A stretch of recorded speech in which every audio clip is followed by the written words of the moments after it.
তাই দেখি একদিন শুয়া পড়ছে বিশ্রাম নেওয়ার জন্য, ক্লান্ত হয়ে গেছে। রৌদ্রের ভিতরে প্রচন্ড রোদ, কোথার থেকে দেখি একটা গাছ বাঁকা হইয়া নবী মোহাম্মদের মাথার উপরে দেখি ছায়া দান করতেছে। চিৎকার মেরে কন্যা আল্লাহু আকবার। আর কি দেখছো?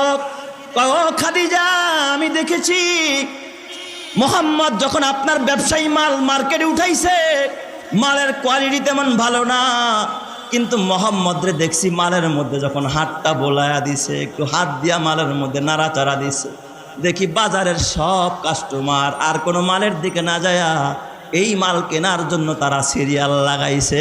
চিৎকার মেরে কোন সুবহানাল্লাহ।